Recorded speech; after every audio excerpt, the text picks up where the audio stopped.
பிரியதர்ஷன், இன்று என்ன தலைப்பில் பேசப் போகிறீர்கள்? இனிய உரை வாழ்க்கை நண்பார்ந்த வணக்கங்க. இன்று நாம் பார்க்க போகும் தலைப்பு ஒரு சிறிய கதை, அதுவும் ஆன்மீகத்தை பற்றி இன்று நாம் பார்க்கலாம். ஆன்மீக கதை பற்றி கூறப் போகிறீர்களோ? பார்க்கலாம். ஒரு நாள் ஒரு ஊரில் மருதன் என்ற தீவிர சிவன் பக்தன் இருந்தான். அவன் தினமும் அவனின் வீட்டின் அருகே உள்ள சிவன் கோயிலுக்கு சென்று அந்த சிவலிங்கத்திற்கு ஒரு குடம் தண்ணீர் ஊற்றுவான். அப்பொழுது ஊற்றி முடித்த உடனே சொல்வான், சிவனப்பா, இன்று நான் எனது நாளை உன் பாதத்தில் வைக்கிறேன் என்று சொல்வான். நாட்கள் கழிந்தன. புது வருடம் பிறந்தது. அந்த வருடம் முழுவதும் மழை பெய்யவில்லை. நீருக்கு பஞ்சம் வந்தது. அப்பொழுது மற்ற விவசாயிகள் அனைவரும் சிவன் நம்மளை காப்பாற்ற மாட்டார்களா என்ற நம்பிக்கை இழந்தனர்.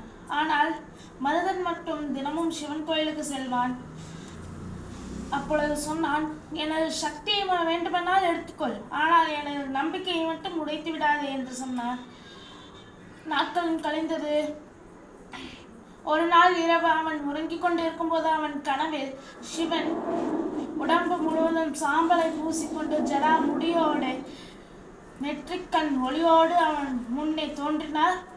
நீ எனதை வெளியே மட்டும் பக்தியாக காட்டவில்லை, உனது மனதிலும் பக்தியை காட்டினாய், அதனால் தான் உனக்கு காட்சி அளித்தேன் என்று சொன்னார்.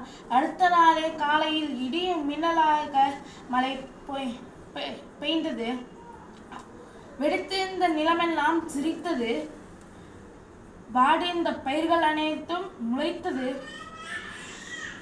வாட்டம் கண்டிருந்த விவசாயிகள் முகம் மகிழ்ச்சியோடு கலகலப்பாக இருந்தது.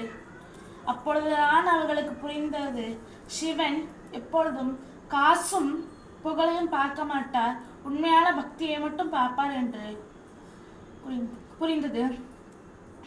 உடனே மருதன் சிவன் கோயிலுக்கு சென்று, சிவனே, நீ வெறும் கடவுள் அல்ல, அனைவருக்கும் அப்பா என்று சொல்லி முடித்தார். நான் இப்போது விடைபெற்றுக் கொள்கிறேன். நன்றி, வணக்கம்.